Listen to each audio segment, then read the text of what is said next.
Hello students, welcome to my channel Education Lane. तो हमने magnetism start कर दिया था, तो अब हम आगे बढ़ते हैं। आगे हमें और चीज़ें क्या करनी है, आज के वीडियो में हमें दो रिलेशन एस्टेब्लिश करने हैं, बेसिकली प्रूव करने हैं कि ये इन दोनों के बीच में ये रिलेशन है, या किसी भी तरह से हमें डेराइव करना है कि that this is equal to this. So क्या है वो हमारे दो रिलेशन।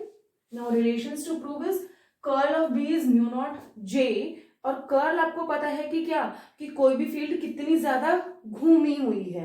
ठीक है, अब आपने देखा होगा कि मैग्नेटिक फील्ड लाइंस जो होती हैं वो क्लोज्ड कर्व बनाती हैं, तो इसका मतलब कर्ल है, कर्ल जीरो नहीं है, कर्ल है। ठीक है, ये आपका आगा। इसके बाद आपको डेल डॉट बी डाइवर्जेंस जो है, मतलब आपकी जो फील्ड लाइंस है वो क्लोज कर्व, वो डाइवर्ज नहीं हो रही है डिफरेंट डिफरेंट डायरेक्शंस में, तो ये नेचुरली क्या होगा, हमारा जीरो होगा। तो अब हमें मैथमेटिकली प्रूव करना है कि कर्ल भी इसके इक्वल होगा और डाइवर्जेंस ऑफ बी जीरो होगा।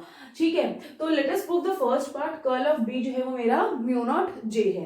तो इसके लिए हमें कंसीडर करना है, एक आपने सरफेस कंसीडर किया, क्लोज्ड कर्व सी कंसीडर किया है, इसके अंदर करंट आई, टोटल करंट जो है वो आई पास कर रहा है। तो मैंने क्या कंसीडर किया कि इसमें छोटे छोटे करंट डेंसिटी है, J1, J2, ठीक है, J3 इन डिफरेंट डायरेक्शंस और रैंडम, ठीक है, J4। तो बहुत सारे करंट डेंसिटी का मतलब क्या है कि अगर इन सारे करंट्स को मैं सम कर दूंगी तो मुझे क्या मिल जाएगा, टोटल करंट मिल जाएगा। Current density is per unit. ठीक है, जैसे कि हमने नॉर्मली लीनियर डेंसिटी के लिए किया था, ठीक है, हमने सरफेस डेंसिटी किया था, वॉल्यूम डेंसिटी किया था, तो similarly this is current density. ठीक है, तो देखो एक बार कैसे लिखना है, consider a region of space in which currents are flowing, ये करंट फ्लो कर रहा है। ठीक है, a steady current distribution can be described by, अब एक स्टेडी जो करंट डिस्ट्रीब्यूशन है that can be described by current density vector J is equal to J of R। जो हमारा करंट डेंसिटी वेक्टर है वो मेरा किस पे डिपेंड कर रहा है, पोजीशन वेक्टर R पे डिपेंड कर रहा है। ये सिर्फ आपको नॉर्मली बताया गया, अभी हम आगे देखते हैं कि अभी है क्या। Let's see with the closed curve, C जो है ये टोटल क्लोज्ड कर्व है in the region by definition of total current. अब टोटल करंट मैंने क्या बताया, पूरे सरफेस पे, मतलब आपका जो क्लोज्ड कर्व है वो एक सरफेस बनाता है। ये अगर इसकी लाइन है, अगर ये कंप्लीट है तो ये एक सरफेस बना रहा है। ठीक है, तो इस सरफेस से कितने ज्यादा टोटल करंट पास कर रहा है वो मैं क्या करूंगी, इंटीग्रेट कर दूंगी सिंगल करंट डेंसिटी को over the surface. Integral double इसलिए आया है क्योंकि हम सरफेस के ऊपर इंटीग्रेट कर रहे हैं, तो ये फॉर्मूला आप ध्यान रखेंगे। ठीक है, यहाँ पे वेक्टर आएगा, तो current I is equal to J dot ds। Also ampere circular law हमने लास्ट वीडियो में किया था, वो किसके इक्वल है, B dot dl is equal to mu naught I के इक्वल है। ठीक है, तो अब ये वाली आप फर्स्ट जो इसका है ये क्लोज्ड कर्व पे है, एम्पियर सर्कुलर लॉ जो है वो क्लोज्ड कर्व पे लगाया था। अब क्लोज्ड लाइन इंटीग्रल जो है वो किससे रिलेटेड है, ओपन सरफेस इंटीग्रल से। कौन सी थ्योरम से, स्टोक्स थ्योरम से। तो यहाँ पे मैंने स्टोक्स थ्योरम लगा दी है।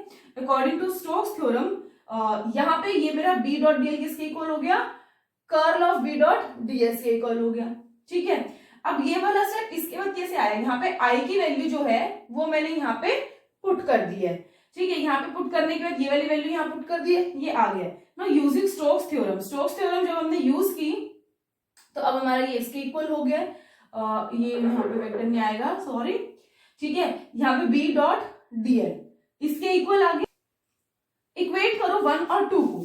ठीक है, इक्वेट 1 एंड 2, इन दोनों में देखो ये फर्स्ट टर्म सेम है, सेकेंड टर्म इक्वल हो जाएगी, तो सेकेंड टर्म मेरी क्या हो जाएगी, curl of B dot ds, इसको ब्रैकेट में भी रख सकते हैं, is equal to mu naught double integration J dot ds।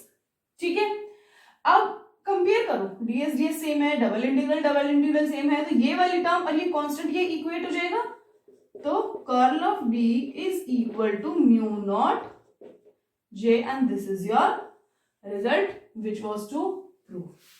ठीक है, similarly let us proceed to the second. Now let us prove the second one, divergence of B is zero. It is very simple. Divergence जब मैंने आपको Gauss divergence theorem बताई थी तो उसमें मैंने आपको क्या समझाया था कि जो वॉल्यूम है वो हम बहुत छोटा लेते हैं, बट हम क्या लेते हैं, वॉल्यूम, और वो किसके इक्विवेलेंट होता है, क्लोज सरफेस के इक्विवेलेंट होता है। ठीक है, तो divergence of B is the flux of B, कि उस स्मॉल एरिया से क्लोज्ड सरफेस जो है वो एक वॉल्यूम इनक्लोज करेगा, तो उस एनक्लोज वॉल्यूम से, उस क्लोज सरफेस से कितनी मैग्नेटिक फील्ड लाइंस बाहर आ रही हैं, या क्या उसका फ्लक्स है, वो क्या होना चाहिए उस पे। अब देखो वो क्या होगा, through surface S enclosing volume v is given by divergence of b, क्या होगा, लिमिट वॉल्यूम जो है वो बहुत कम है, v tends to 0, b dot ds, ये मेरा क्या हो गया, फ्लक्स हो गया। ठीक है, तो फ्लक्स अपॉन ये टोटल वॉल्यूम v, ये फर्स्ट पार्ट मैंने इसको 1 कंसीडर कर लिया। नेट मैग्नेटिक फ्लक्स आउट, अब जो नेट मैग्नेटिक फ्लक्स होगा किसी भी क्लोज सरफेस से बाहर जा रहा है या अंदर आ रहा है, वो क्या होगा, 0, क्योंकि मैग्नेटिक फील्ड लाइंस जो है वो क्लोज्ड कर्व बनाती है। आप हमेशा एक ही एग्जांपल अपने दिमाग में रखना, ये वाला, ये अगर एक मैग्नेट है, ये नॉर्थ साउथ है, तो ये क्लोज्ड कर्व्स बनाते हैं। ठीक है, अब आपको ये कंसीडर, अब इसमें देखिए कि ये क्लोज कर्व, ये अगर इसके बाहर में एक सरफेस यहाँ पे बना देती हूँ, तो ये जो मैग्नेटिक फील्ड लाइंस है ये बाहर भी नहीं आ रही, अंदर भी नहीं आ रही है। ठीक है, तो क्या हो जाएगा, net magnetic flux out of और into close surface drawn in magnetic field is 0। ठीक है, मतलब कि ये वाली जो टर्म है ये मेरी क्या हो जाएगी, 0। Now put second equation in 1, ये 0 है, तो डाइवर्जेंस ऑफ बी क्या हो जाएगा मेरा, 0, और डाइवर्जेंस को हम कैसे लिख सकते हैं, डेल डॉट बी। तो यहां से ये मेरा प्रूव हो गया कि जो डाइवर्जेंस है वो मेरा क्या हो गया, 0। अब आप देखिए आपका डाइवर्जेंस ऑफ बी तो 0 हो गया है, ठीक है, लेकिन डाइवर्जेंस ऑफ ई 0 नहीं होता है। ठीक है, आपका डाइवर्जेंस ऑफ ई होता है रो बाय एप्सिलॉन नॉट। ठीक है, अब आपका जो कर्ल ऑफ बी आया था, हमने प्रूव किया था फर्स्ट क्लास में, वो क्या था, म्यू नॉट जे, लेकिन आपका कर्ल ऑफ ई हमेशा क्या आता है, 0। ठीक है, क्यों, क्योंकि आपकी जो इलेक्ट्रिक फील्ड लाइंस है वो स्ट्रेट होती हैं, कि कहीं किसी पॉइंट से ओरिजिनेट कर रही हैं और यहां पर जा रही हैं, ये कर्व्ड नहीं होती हैं। ठीक है, तो ये सिंपल से एक्सप्लेनेशंस थे। So this was all about your the relation which I need to prove. सो अब हम नेक्स्ट वीडियो में आगे और पढ़ेंगे मैग्नेटिज्म के बारे में। तो please subscribe my channel Education lane for further video updates. Thank you for watching this video.